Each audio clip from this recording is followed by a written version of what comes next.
اصل ضرورت تھی کہ یہاں اس نظام کو قائم کیا جائے، وہ نظام عدل اجتماعی، وہ جس میں حریت ہو، جس میں عام آدمی بھی خلیفہ وقت کو ٹوک سکے۔ یہ کرتا کیسے بن گیا؟ ایک خاتون بھی کھڑی ہو کر دامن پکڑ لے، عمر تمہیں کیا حق ہے کہ ہمارے مہر کے اوپر پابندی لگا رہے ہو، جبکہ اللہ نے نہیں لگائی۔ اللہ قرآن میں قنطارہ کا لفظ استعمال کر رہا ہے۔ ڈھیروں سونا دے دے کوئی شخص اپنی بیوی کو مہر کے اندر، طلاق دیتے وقت اس میں سے کچھ نہیں لے سکتا، آپ کون ہوتے ہمارے حق کے اوپر پابندی لگانے والے؟ اور عمر نے کہا آج ایک بڑھیا نے وہ اب عمر کو دین سکھایا، آرڈیننس واپس۔ حضرت سعد بن ابی وقاص رضی اللہ تعالی عنہ جو فاتح ایران تھے، وہ گورنر ایسے ہی نہیں بن گئے تھے ریوڑیاں بٹی ہو اور گورنر ہی مل گئی ہو، وہ تو خود فاتح تھے ایران کے، اس لیے گورنر تھے۔ صرف ایک پرچہ پہنچا ہے بارگاہ خلافت میں، حضرت عمر فاروق کے پاس انفارمیشن آئی سعد نے اپنے گھر کے باہر ڈیوڑی بنا لی ہے اور ایک دربان کھڑا کر دیا ہے۔ حضرت بلال کو بھیجا ہے رقعہ دے کر، اور یہ حکم تھا کہ بلال پہلے تو جاتے ہی ڈیوڑی میں آگ لگا دینا، پھر یہ رقعہ دینا میرا۔ اور رقعے میں لکھا ہوا تھا اے سعد، لوگوں کو ان کی ماں نے آزاد جانا تھا، تم نے انہیں اپنا غلام کب سے بنا لیا ہے؟ یہ دربان کھڑے کر دیا اپنے آگے۔ وہ حریت، وہ مساوات کہ جا رہا ہو خلیفہ وقت اور چارج لینے جا رہا ہے بیت المقدس کا، کوئی ذاتی علاج کے لیے نہیں جا رہا، سیر و سیاحت کے لیے نہیں جا رہا، چارج لینے کے لیے بالکل سرکاری وزٹ ہے، آفیشل وزٹ ہے، اسٹیٹ وزٹ ہے۔ اور حال کیا ہے؟ 700 میل کا فاصلہ طے کرنا اور ایک اونٹ کی، کوئی انٹوریج نہیں، کوئی خدم و حشم نہیں، کوئی جمبو جٹ بھرے ہوئے نہیں، کچھ نہیں، ایک اونٹنی ایک خادم۔ اس ایک اونٹنی پر چونکہ راستے کا راشن بھی ہے لہذا 2 آدمی نہیں بیٹھ سکتے، ایک بیٹھ سکتا۔ ایک منزل خلیفہ وقت بیٹھا ہوا ہے اوپر اور خادم نکیل پکڑ کر چل رہا ہے، اگلی منزل خادم اوپر بیٹھا ہے اور خلیفہ وقت عمر بن الخطاب رضی اللہ تعالی عنہ اور وہ آگے آگے نکیل پکڑ کر چل رہے۔ یہ نظام چاہیے آج نوع انسانی کو۔ اس کے انتظار میں، اس کی تلاش میں نوع انسانی نے کتنے تجربے کر لیے، کیسی چھلانگیں لگائیں، ملوکیت ختم کی، آسمان سے گرا کھجور میں اٹکا، جمہوریت آئی نام نہاد، لیکن وہ سرمایہ دارانہ نظام بن کر آگے سے بڑھ کر لعنت بن گئی۔ پہلے جاگیردار مسلط تھا، اب سرمایہ دار اور کارخانے دار مسلط ہو گیا۔ اس سے نکلنے کے لیے زور لگایا، کمیونزم کی طرف گئے، چھلانگ لگائی، اب ایک پارٹی ڈکٹیٹر بن کر بیٹھ گئی۔ انسان رست از یک بنتا استاد در بندے دیگر، ایک چیز سے غلامی سے نجات پاتا ہے، دوسری میں پھنس جاتا ہے۔ اور کیوں؟ کہ وہ نظام عدل اجتماعی جو محمد عربی کو دے کر بھیجا گیا تھا، اس کے کسٹوڈین سوئے ہوئے، اس کے کسٹوڈینز کو اندازہ ہی نہیں۔ یہ نسخہ تو ہمارے پاس تھا، ہمیں عمل کرنا تھا اور دنیا کے سامنے پیش کرنا تھا۔ پاکستان بنایا اس لیے گیا تھا کہ ہم اس کا ایک نمونہ دنیا کے سامنے پیش کریں گے۔ قائد اعظم نے فرمایا تھا کہ ہم یہ چاہتے ہیں کہ پاکستان کی صورت میں عہد حاضر میں اسلام کے اصول حریت و اخوت و مساوات کا ایک نمونہ قائم کر کے دکھائیں۔ کہاں ہے وہ؟ بھٹک گئے، سو گئے۔ بہرحال اب بھی وقت ہے، جب تک سانس تب تک آس۔ میرے عزیز نے تو ڈرایا ہے اور صحیح ڈرایا ہے۔ اللہ تعالیٰ نے 25 برس انتظار کیا تھا، پہلے عذاب کا کوڑا پھر مارا ہماری پیٹھ پر۔ وَلَنُذِيقَنَّهُم مِّنَ الْعَذَابِ الْأَدْنَىٰ دُونَ الْعَذَابِ الْأَكْبَرِ، بڑے عذاب سے پہلے چھوٹا عذاب کا مزہ چکھائیں گے۔ لَعَلَّهُمْ يَرْجِعُونَ، شاید کہ لوٹ آئیں۔ وہ ہم سے 1000 میل کے فاصلے پر ہوا تھا، اگرچہ 93,000 ہمارا کڑیل جوان، جن میں غالباً 43,000 فوجی، اور یہ کہ تقریباً اتنی تعداد میں جو غیر فوجی تھے، وہ اس ہندو کے غلام بنے، قیدی بنے، جن پر 800 برس تک، کہیں 600 برس تک، کہیں 1000 برس تک حکومت کی تھی۔ اتنی بڑی شکست کا کلنک کا ٹیکا ہماری پیٹھ پر پڑا۔ پہلے عذاب کا کوڑا آ گیا تھا، 25 برس ہو گئے تھے قمری حساب سے، نوٹ کر لیجئے، یہ نہ سمجھیے 24.25 برس ہوئے تھے، 24.25 برس قمری حساب سے 25 برس تھے۔ اور اب نوٹ کر لیجئے اگلے 25 برس کے پورے ہونے میں اگلے رمضان کی 27 تاریخ تک صرف مہلت ہے۔ نصف صدی پوری ہوا چاہتی، کوئی عجب نہیں اس عذاب الادنا کے بعد ہم جاگے نہیں، ہوش میں نہیں آئے، کوئی عجب نہیں کہ بڑے عذاب کا کوڑا ہماری پیٹھوں پر برس جائے۔ لیکن مجھے یہ یقین ہے، نوٹ کر لیجئے، اگر یہ دوسرا امکان ہو گیا خدا نہ خواستہ اللہ کے عذاب کا کوڑا ہماری پیٹھ پر برسا، مجھے یقین ہے اللہ ہندوؤں کو مسلمان بننے کی توفیق دے گا، لیکن اسلام کا بول بالا اسی خطے سے ہوگا۔ تاریخ میں یہ ہو چکا ہے آیا فتنہ تاتار کے افسانے سے، پاسباں مل گئے کعبے کو صنم خانے سے، تاتاریوں کے ہاتھوں کروڑوں مسلمان قتل ہوئے، لیکن اسلام نے تاتاریوں کو فتح کر لیا، اور پھر اسلام کا مسلمانوں کا دوسرا دور عروج انہی تاتاریوں کی مختلف شاخوں کے تحت ہوا۔ وہ تاتاری ہی تو تھے، وہ سارے ہورس، ٹرکش ہورس، ترکان تیموری، ترکان صفوی، ترکان سلجوقی، ترکان عثمانی، وہی تو سٹاک تو وہی ہے آیا فتنہ تاتار کے افسانے سے، پاسباں مل گئے کعبے کو صنم خانے سے، اس لیے کہ حضور نے فرمایا مشرق سے ہوگا، جہاں سے فوجیں چلیں گی، تو کوئی عجب نہیں۔ بہرحال یہ دو امکانات ہیں، لیکن اس کا فیصلہ تیرے ہاتھوں میں ہے، دل یا بدن، سیدھی بات۔ اگر تو اب بھی ہم ٹھیک ہو جائیں، جاگ جائیں، ہوش میں آ جائیں، قوم یونس کی طرح توبہ کر لیں، تو بغیر عذاب کے کوڑے کے رحمت خداوندی ہم پر سایہ کرے گی۔ اگر ہم نہ جاگے تو وہ عذاب کا کوڑا آئے گا۔ یہ نہیں میں کہہ سکتا ان ادری قریب بعید ما توعدون، یہ میں نہیں کہہ سکتا، یقین کے ساتھ جانتا ہوں کہ آئے گا، لیکن یہ کہ اس کے بعد بھی یہی سے بول بالا ہوگا۔ اگر ہمارے ذریعے نہیں تو ان کے ذریعے سے جو ہمیں شکست دے کر پھر اسلام قبول کر لیں، لیکن کیوں نہ پہلے ہی راستے پر چلنے کی کوشش کریں۔ مرشد دے عشق تصور وچ ایک ہور نظارہ ویکھ لیا۔ اب شعر مجھے بے دل کا یاد آ گیا، ستمست در حوست کشد کے بے سیر سر و سمندرا، تجھے غنچہ کم نہ دمیدہی در دل کشا و چمن درا۔ یہ مولانا منتخب الحق صاحب قادری نے ایک کلاس میں پڑھا تھا، میں نے اس سے پہلے کبھی نہیں سنا تھا، لیکن یہ ان کے پڑھنے کے انداز کا اعجاز تھا اور میرے ذہن کی مناسبت کا مظہر تھا۔ مصیبت یاد ہوگی، ستمست بڑا ہی ستم کا معاملہ ہے، بڑا ظلم ہے، حوست کشد کہ تمہیں خواہش نفس کھینچ کر لے جاتی ہے کہ بے سیر سر و سمندر آ کے چلو غنچے میں پھول دیکھیں، سر و سمن کی بہار دیکھیں، تجھے غنچہ کم نہ دمی تھی تو خود ایک کھلا ہوا غنچہ، درے دل کشا، کبھی اپنے دل کا دروازہ کھول، بچمن درا، یہ جو باطنی چمن اندر جو اللہ نے کھلا رکھا ہے کبھی اس کے اندر آ، اس کی سیر، خارج کے پھولوں کی سیر کرتے پھرتے ہو، اپنے من میں ڈوب کر پا جا سراغ زندگی۔ بہرحال یہ لفظ آ گیا تھا کہ ہر پودا اللہ کا لگایا ہوا اور وہ چاہتا ہے کہ یہ پھلے پھولے، کھلے کھلے، اس کی شخصیت پروان چڑھے، اس کے اندر تمام محاسن کے تمام امکانات میں اس میں ودیعت کیے گئے پوٹینشلی بروئے کارا۔ تیسری بات یہاں پر وہ آیت نوٹ کر لیجئے، علیکم انفسکم لا یضرکم من ضل اذا اہتدیتم، سورہ مائدہ ہی کی آیت ہے۔ ہر انسان پر اصل ذمہ داری اس کی اپنی ہے، دوسروں کے لیے وہ دعوت، تلقین، نصیحت جو بھی کر سکے کرے، وہ فرض کے درجے میں ہے، فرائض کی ذمہ داری۔ کوئی نہیں سنتا، کوئی نہیں مانتا، جہاں جہنم میں مجھے کیا، میری کوتاہی ہوگی تو میں آ جاؤں گا۔ مجھے اس پہلو سے کام کرنا ہے کہ اپنا فرض ادا، ورنہ یہ کہ لا تسألوا عن اصحاب الجحیم، آپ سے تو مواخذہ نہیں ہوگا کہ یہ جہنمی کیوں جہنم میں چلے گئے آپ کے ہوتے ہوئے۔ علیکم انفسکم لا یضرکم من ضل،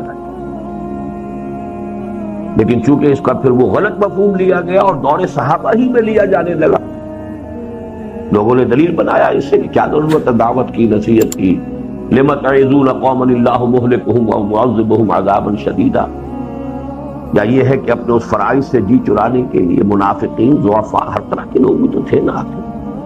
تو حضرت ابو بکر نے پھر خطبہ دیا کہ اس کا تم بالکل غلط مفہوم لے رہے ہو، یہ مراد نہیں ہے دعوت اور تلقین اور تبلیغ اور امر بالمعروف نہیں منکر سے تم بری ہو گئے، علیکم انفسکم، لیکن ہے حقیقت یہ ہر شخص میں رب انی لا املک الا نفسی و اخی، اور وہ بھی اخی کا بھی اس لیے کہ خود تیار ہے، ورنہ یہ کہ کسی اخی کے اوپر بھی کسی انسان کو اختیار ہے۔ انک لا تہدی من احببت ولکن اللہ یہدی من یشاء۔ تو پہلی بات تو یہ ہے فلسفے کی۔ اب ہم نے جو اب تک پڑھا ہے وہ سارا کا سارا دوبارہ یہاں پر درج ہو جائے گا۔ اس انسانی شخصیت کے ارتقاء کا اگر مسئلہ ہے، اس انسانی شخصیت کی تعبیر، اس سیرت کو بڑھانا، اس کے اندر کی پوٹینشیلٹیز کو بروئے کار لانا کیسے ہوگا؟ اس کے لیے پہلی بات یہ کہ یہ سمجھ لیا جائے کہ یہ دو اجزاء ترکیبی پر مشتمل ہے جو باہم متضاد ہی نہیں مخالف۔ متضاد تو کسی شے کا ایک دوسرے کے متضاد ہونا ایکٹیولی ضروری نہیں ہے کہ وہ ایک دوسرے کو کنفرنٹ بھی کرے، تو مخالفہ یہ ہے در حقیقت کہ رسا کشی ہے ان کے وہاں، کھینچتان ہے ان کے، ایمان مجھے کھینچے ہے تو روکتے ہیں مجھے کفر۔ انسانی شخصیت کے اندر دو متحارب متخالف عنصر ہیں، جہاں جیسا کہ آپ نے پڑھا ہوگا عظمت صوم میں، جہاں مثلا مولانا مودودی کا جو فکر ہے اس نے ٹھوکر کھائی، یہ جدید فکر ہے۔ لہذا اصل میں کرنے کا کام کیا ہے؟ جب یہ انالیسس کی تو ایک کی تقویت اور تغذیہ، اس کے روحانی عنصر کی تقویت کا سامان کیجئے، اس کو غذا پہنچائیے، تغذیہ غذا سے باب تفصیل۔ دوسرے کی تربیت اور تزکیہ، یہ دو ایسپیکٹس ہو جائیں گے اس عمل کے، اس کی دو جہد کے۔ اس میں بڑے پیارے الفاظ نوٹ کر لیجئے جو رمضان مبارک کے ضمن میں آئے ہیں حدیث میں، کہ رمضان کے دنوں میں کوئی اللہ کی طرف سے منادی جو ہے ندا کرتا ہے، یا باغی الخیر اقبل و یا باغی الشر ادبر، اے خیر کے طالب آگے بڑھ، آگے بڑھ، کوشش کر، یہ نیکیوں کا موسم بہار ہے، اور اے شر کے طالب پیچھے ہٹ، لوٹ۔ در حقیقت ہمارے اندر ایک خیر کا ایلیمنٹ ہے، اسے بڑھائیے، تقویت دی، اس کے تغذیہ اور تقویت کا اہتمام کیجیے، یہ ایک ایسپیکٹ ہو گیا۔ دوسرا ایسپیکٹ جو شر کی طرف کھینچنے والا ہے، ان النفس لامارۃ بالسوء، اس کو دبائیے، اسے کنٹین کیجیے، کرٹیل کیجیے، اس کی تہذیب کیجیے، اس کا تزکیہ کیجیے۔ اس تہذیب اور تزکیے کا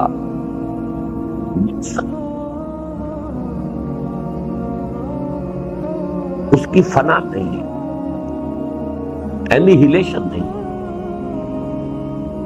تہذیب نفس، تزکیہ، سیلف کنٹرول، ضبط نفس،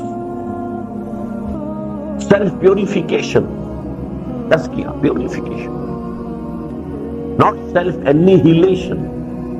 یہ سیلف اینیہیلیشن ان غلط چیزوں میں سے جو بعد میں ہم دیکھیں گے کہ وہ آئی ہے، کیوں آئی ہے، لیکن ان دونوں الفاظ کو نفس خوشی نہیں، جیسے خود کشی اپنے آپ کو ویسے ہی ہلاک کر لینا، نفس کشی اپنے نفس کو مار دینا، یہ نہیں ہے۔ بلکہ شاہ ولی اللہ دہلوی رحمۃ اللہ علیہ نے تو انسانوں کی جو قسمیں کی ہیں، کہ انسان میں یہ دو قوتیں ہیں، ملکوتی اور نمبر 2 بہیمی، ہے وہی دو۔ تو سب سے ٹاپ پر وہی لوگ ہیں کہ جن کی ملکوتیت بھی بہت قوی ہے، بہیمیت بھی بہت قوی ہے۔ بہیمیت جو ہے وہ کمزور ہے تو کام کیا کرے گا دنیا میں؟ کچھ بھی نہیں کرے گا، کیا کام کرے گا؟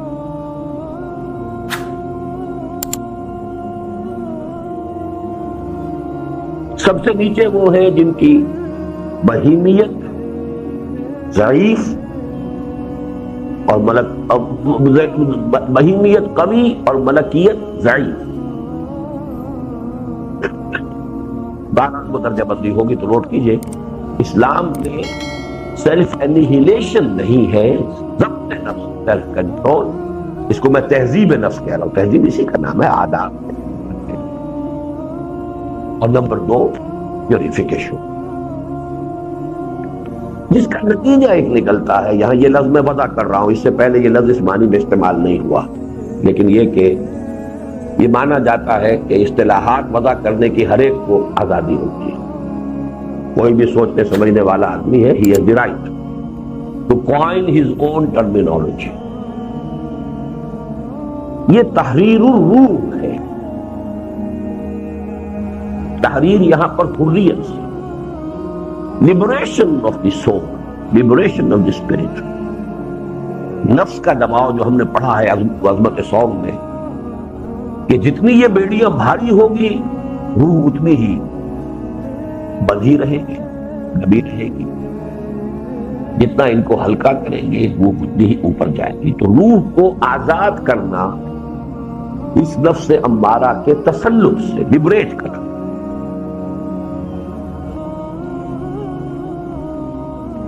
اب آئیے تیسرے نمبر پر. جب ہم نے 2 عنوانات معین کر لیے، پہلی بات یہ ہم نے لکھی کہ اصل مخاطب فرد ہے،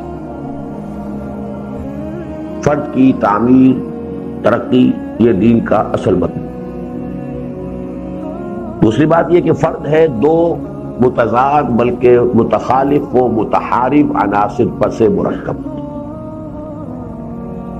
تیسری بات یہ کہ اب لازمی تقاضا کیا ہے کہ جو خیر کی قوت ہے، جو روح ہے، اس کی تقویت اور تغذیے کا بندوبست ہو، اور جو شر کی طاقت ہے، جو نفس امارہ ہے، جو حیوانی نفس ہے، بہیمیت ہے، اس کی تہذیب اور تزکیے کا سامان بھی. 2 pronged اٹیک ہے. اب آئیے روح کی تقویت کا کیا ذریعہ ہے. ایک لفظ میں اسے کہیے تو وہ ہے ذکر الہی.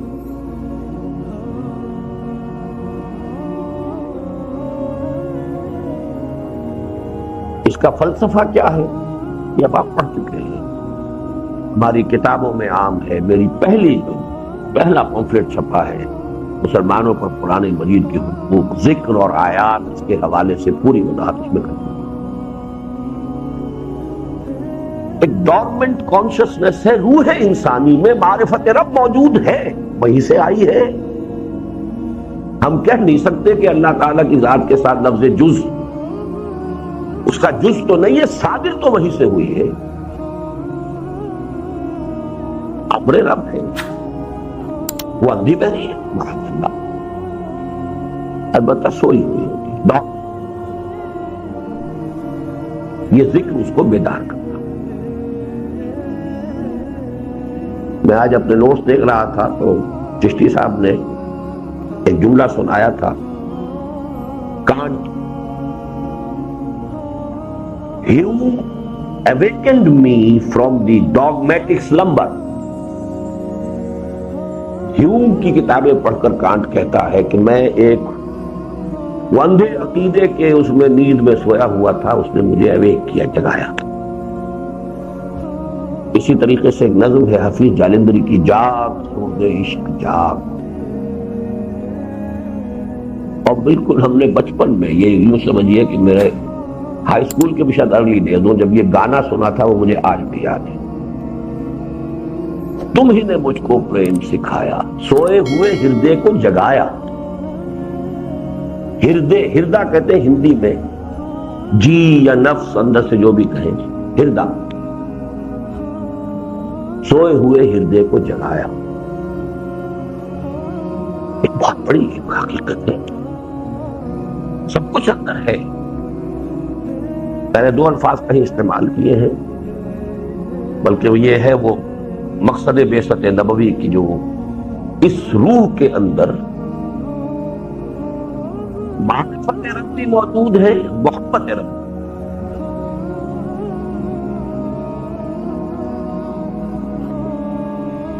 اس کو مثال یہی دی گئی ہے جو ہمارے صوفیاء نے دی ہے کہ اس کا تعلق ذات باری تعالیٰ کے ساتھ وہی ہے جو سورج کی کرن کا ہے سورج کے ساتھ.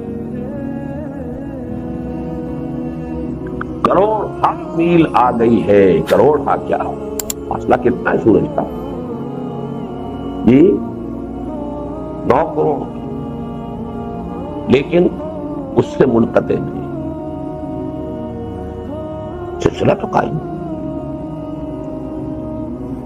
لہٰذا اصل میں ذکر کا اصل فائدہ ہے کہ ڈورمنٹ کانشسنس کو ایکٹیویٹ. اسی کو اب ہم نے پڑھا ہے اس سورہ نور کے 5ویں رکوع کے درس میں. نور فطرت، نور وحی، نور علی نور.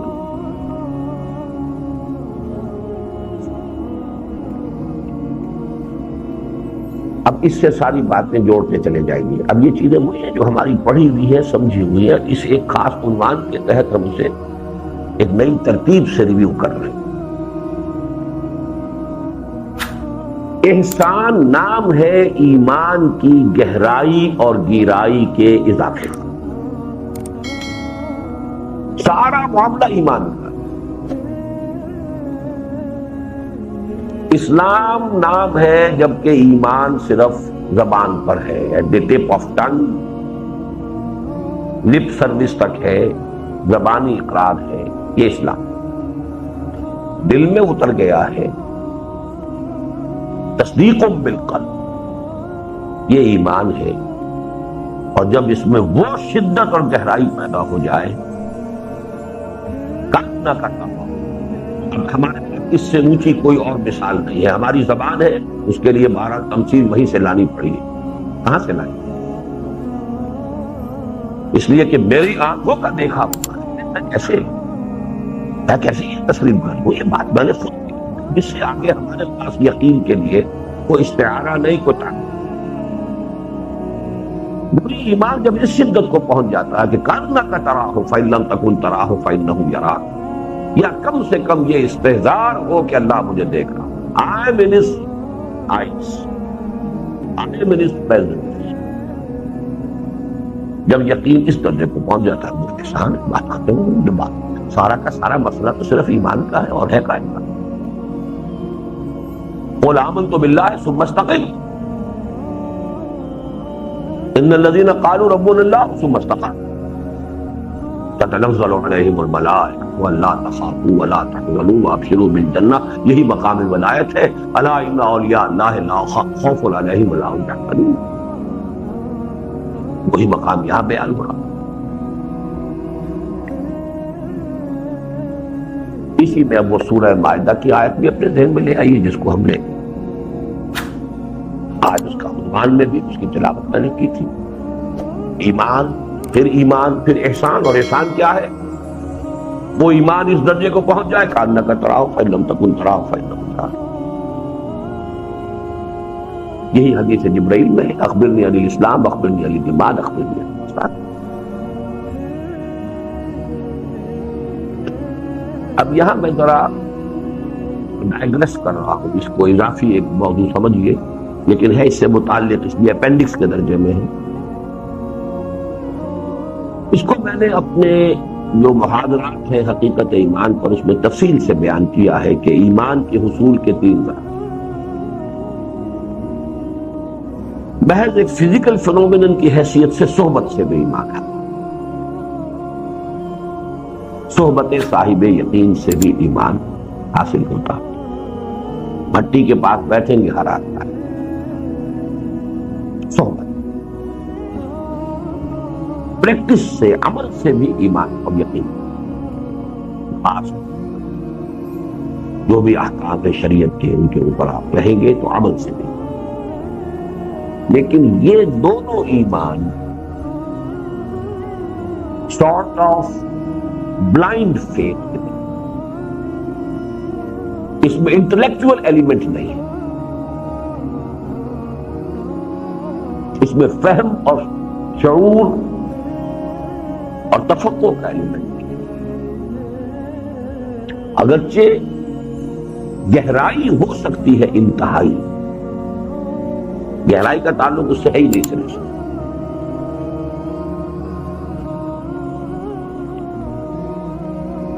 گہرائی تو ہوگی، لیکن گیرائی کو اگر ہم وسعت کی معنی میں لیں، ایکسٹینٹ، وسعت، وسعت فکر و نظر وہ اس میں بھی. میں گہرائی کو ادھر لے رہا ہوں شدت کے لیے، شدت یقین اور گہرائی جو وسعت فکر و نظر کے ساتھ وہ اس میں نہیں. اس ایمان کی کہ جس میں یہ انٹلیکچوئل ایلیمنٹ بھی ہو، گہرائی کے ساتھ گہرائی بھی ہو،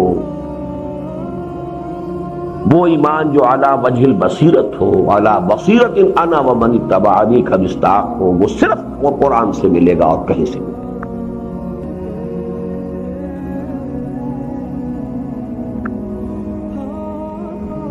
اس ضمن میں تھوڑا سا اور ابھی ضمیمہ ہے. ایمان کی ایک افضلیت ہے، ایک عجبیت ہے حدیث کے نیچے.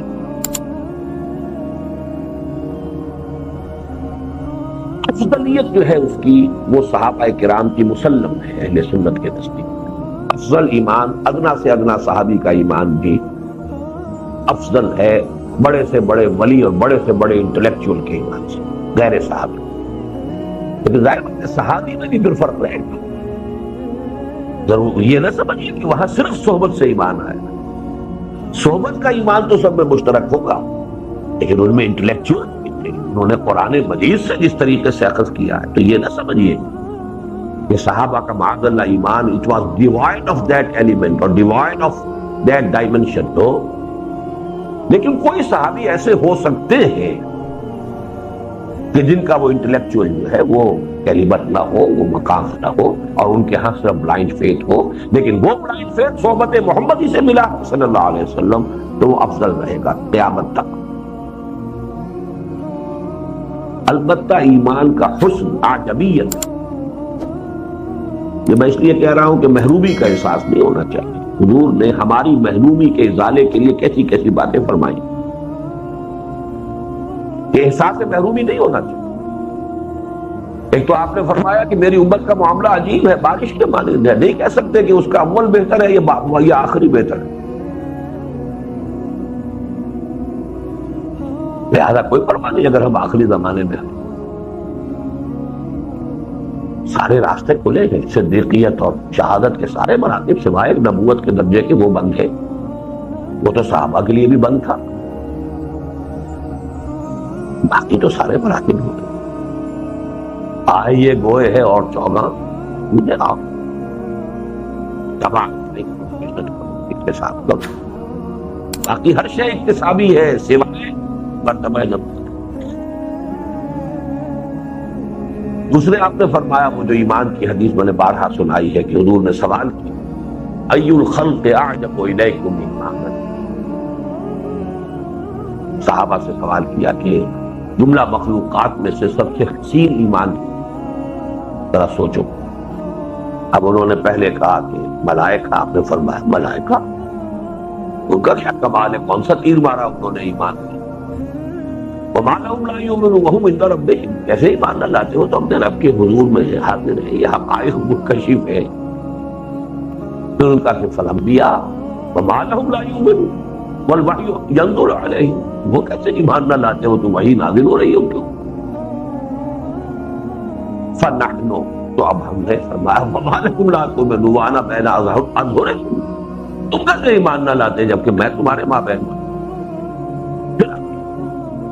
ان اعجب الخلق الی ایمانا لاخوانهم الذین یاتون من بعد یجدون صحفا فیہ کتاب اللہ فیؤمنون بما فیہا. میرے نزدیک تو سب سے حسین ایمان ہمارے ان بھائیوں کا ہوگا جو میرے بعد آئیں گے. انہیں تو اوراق ملیں گے جن میں اللہ کی کتاب درج ہوگی. اس پر یہ ایک روح جو سمجھیے کہ اس بحث کی کہ ایمان اصل مقصود روح کی تقویت جس کو ہم کہہ رہے ہیں وہ ہے ذکر الہی. اس کا حاصل ایمان، اور اس میں اصل شے قرآن. یہی وجہ ہے کہ قرآن نے اپنے آپ کو ہی الذکر کہا. بھی ذکر الذکر. اب یہاں الف لام عصر کا بھی ہو سکتا ہے، ان کا کل ذکر ہی ہے. جنس کا بھی ہو سکتا ہے، کل جنس سے ذکر اس کے اندر محصور ہو گئی۔ اس میں ہے الصلاۃ، صلاۃ میں بھی 2 ایلیمنٹ ہے، یہاں کیجیے گا قرآن، فجر کی نماز کو کہا ہی قرآن الفجر، رات کی تہجد ہے تو قرآن کے ساتھ، اب انہیں لیل فتہجد بہی، جس پر سارا زور ہی ختم ہو چکا ہے، تہجد میری رہ گئی بہی ہے ہی نہیں۔ اور پھر صلاۃ میں جیسا کہ میں نے بارہا عرض کیا کہ اس میں ایک عملی ذکر بھی، رکوع، سجود، قیام، یہ بھی ذکر۔ تیسرے درجے میں اذکار مسنونہ، جو معمولات جو ہے ان کے ساتھ ساتھ یاد کرتے رہیں۔ اچھا، اب جو ہم بحث کر رہے تھے تزکیہ نفس کی، اس کے اندر یہ ایمان کی بحث آ گئی، اور احسان کے حوالے سے ہم نے وہ بات سمجھ لی۔ اصل میں اس کا حاصل اب اس ٹرمینالوجی میں کیا ہے؟ تجلیہ روح، جس کو صوفیہ کہتے ہیں کہ جیسے یہ سورج کی جو کرن ہے یہ ٹھنڈی پڑتی ہے، حرارت دیتی ہے، ذکر کے ذریعے سے گویا کہ اس کو آپ نے یہاں سے گرم کرنا شروع کیا، روشن کرنا شروع کیا، اس کی روشنی بھی ختم ہوئی ہے اس وقت، اس کی حرارت بھی ختم ہوئی، اس کو روشن کرنا یہ تجلیہ ہے۔ اور یہاں بھی میں لفظ تحریر روح لانا چاہتا ہوں، لیکن یہاں تحریر حرارت، روح کا تجلیہ اور روح کو حرارت بہم پہنچانا، یہ ذکر میں ٹوٹل ذکر، اصل ذکر قرآن، پھر صلاح، پھر اذکار مسنونہ۔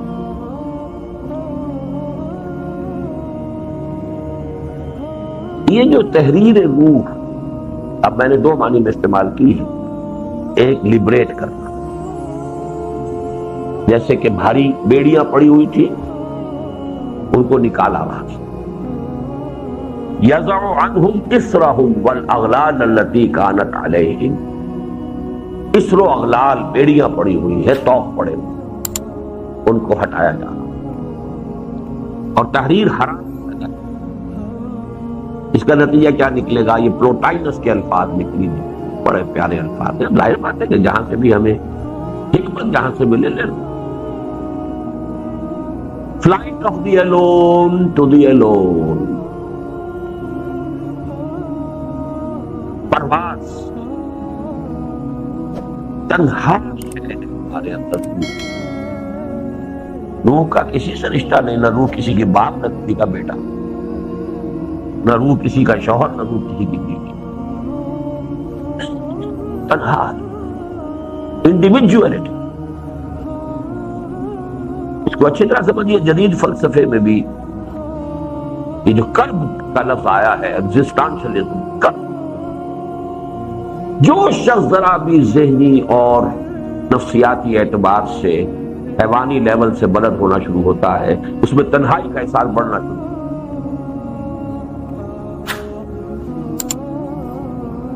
جتنا آپ کے اندر تنہائی کا احساس ہوگا اتنے ہی آپ بلندتر ہوئے ہیں اپنے حیوانیت سے، اس لیے کہ وہ جو ایلیمنٹ ہے ہمارا، باقی سارے ایلیمنٹ جو ہے ماحول سے، رشتہ داریاں ہیں، تاثر اور انفعال ہے، تاثیر اور فعل ہے،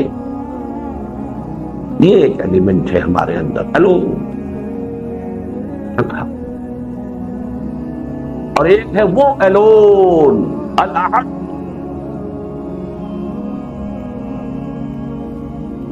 روح کی پرواز اللہ کی طرف، اور اپنے مرکز کی طرف مائل پرواز کا حسن۔ کل شیء یرجع الی اصلہ، ہر شے اپنی مرکز کی، جو اپنا چاہتی تو ہے، بیڑیاں پڑی ہو تو کیا کرے، پنجرے میں ہے تو پرندہ پھڑپھڑاتا رہے گا، یعنی کنسائی کر لے کہ ٹھیک، اب پھڑپھڑانے کا نہیں، اپنے پر ہی گرانے۔ تو flight of the alone to the alone, یہاں اگر لکھ چاہیں تو دو شعر لکھ لیں علامہ اقبال کے. برا دل سوخت بر تنہائی او، برا دل سوخت، میرا دل جلتا ہے صدمے سے، رنج سے، بر تنہائی او کہ اللہ اکیلا ہے، رکھا ہے.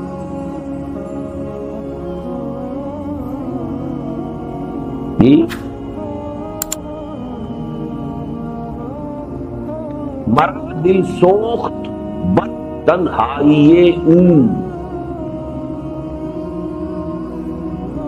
کنم سامان بزم آرائیے او، میں اس کی محفل سجانے کی کوشش کر رہا ہوں.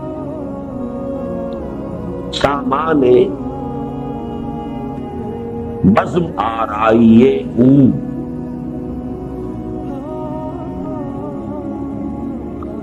مثال دانا می کارم خودی را، جیسے دانے کو پروان چڑھایا جاتا ہے، پودا بنتا ہے، پالتا ہے، پوستا ہے کسان، میں اپنی خودی کی اسی طریقے سے پرورش کر رہا ہوں، اس کو پال. مثال دانا می کارم خودی را، برائے اون نگہدارم خودی را، میں اس کے لیے اپنی اس خودی کو، اس کی حفاظت کر رہا ہوں. خودی پھر سمجھ وہ انا ہوں، یعنی یہ کہ آپ کا فزیکل بینگ ہے، اینیمل بینگ ہے، یہ اس عالم خلق کی شے ہے. دوسرا ہے اصل میں کہ جو ایٹرنل ایلیمنٹ ہے، جو ہمیشہ کی چیز ہے. برائے اون نگہدارم، نگہدار کہتے ہیں جو حفاظت کر رہا ہوں، نگہدارم خودی را. یہ پروگرام کا دوسرا حصہ دو ہم نے گرے تھے نا. ایک تو یہ کہ اس کو تقویت دیجیے روح کو، اس کا ذریعہ کیا ہے؟ ایک نظم ذکر، الذکر قرآن، طبعاً صلاۃ اور اذکار مسنونہ. اسی سے پھر ایمان کی گہرائی ہوتی چلی جائے گی. قرآن کے ساتھ ہوگا یہ ذکر کی تو گہرائی کے ساتھ گہرائی بھی ہوگی، اور ایمان کی اسی شدت کا، گہرائی کا نام احسان، جہاں وہ یقین اس درجے پہنچ جائے کاننا کا ترا